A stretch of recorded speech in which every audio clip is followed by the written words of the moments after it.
बच्चों, आज का हमारा विषय है मुहावरे। तो आपने अपनी पिछली कक्षा 5वीं कक्षा में भी मुहावरे पढ़े होंगे।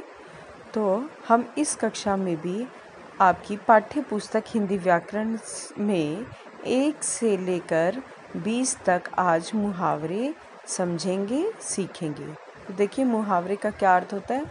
मुहावरा शब्द अरबी भाषा का है जिसका अर्थ है अभ्यास होना या आदी होना। इस प्रकार मुहावरा शब्द अपने आप में स्वयं मुहावरा है, क्योंकि यह अपने सामान्य अर्थ को छोड़कर असामान्य अर्थ को प्रकट करता है। वाक्यांश शब्द से स्पष्ट है, यानी पूरा वाक्य ना होकर वाक्य का कुछ अंश होता है, कुछ वाक्य का भाग होता है कि मुहावरा संक्षिप्त होता है, यानी मुहावरा छोटा होता है, परंतु अपने इस छोटे रूप में ही किसी बड़े विचार या भाव को मुहावरा प्रकट करता है। आपने कब सुना भी होगा कि जो मुहावरे हैं वो पूरा वाक्य ना होकर छोटा सा होता है, जैसे आँखों का तारा। तो देखिए, मुहावरा अरबी भाषा का शब्द है, हिंदी का शब्द नहीं है। मुहावरा किसका है? अरबी भाषा का, जिसका शाब्दिक अर्थ अभ्यास करना होता है।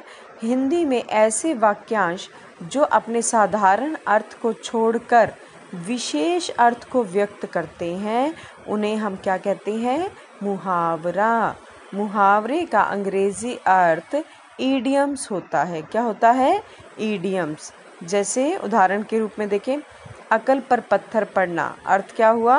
बुद्धि भ्रष्ट होना।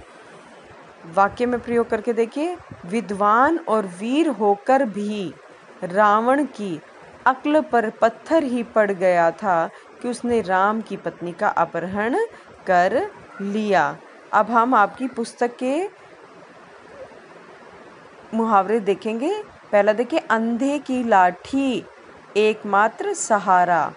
मोहन अपने माता पिता की अंधे की लाठी है, यानी उनका एकमात्र सहारा है। हमेशा जब भी हम मुहावरे का वाक्य प्रयोग करते हैं तो अर्थ का प्रयोग नहीं करते, वाक्य में मुहावरे का प्रयोग करते हैं। मोहन अपने माता पिता की अंधे की लाठी है, ऐसे नहीं आएगा। मोहन अपने माता पिता का एकमात्र सहारा है, नहीं, बिल्कुल नहीं। आप कैसे लिखेंगे? मोहन अपने माता पिता की अंधे की लाठी है।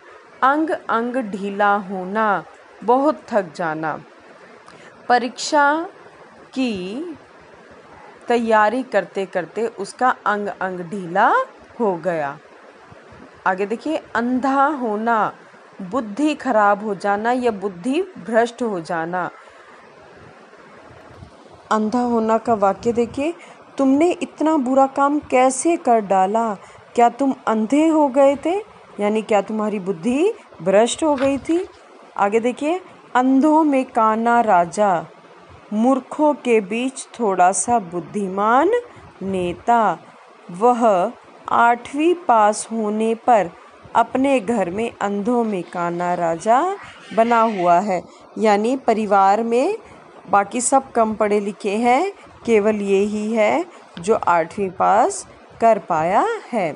आगे देखिए, अंधे के हाथ बटेर लगना, अयोग्य को महत्वपूर्ण वस्तु मिल जाना। इस अनपढ़ को MA पास पत्नी क्या मिली? मानो अंधे के हाथ बटेर लग गई, यानी ये इस लायक नहीं था किंतु इसे वो व्यक्ति प्राप्त हो गया। अकल का अंधा मूर्ख, अकल का अंधा मूर्ख, उससे समझदारी की आशा मत करना, वह तो अकल का अंधा है, यानी मूर्ख है। तो इस प्रकार अभी हमने आपकी पाठ्य पुस्तक से हिंदी की व्याकरण की 1 से लेकर 6 तक किए हैं। आगे हम दूसरी वीडियो में पढ़ेंगे।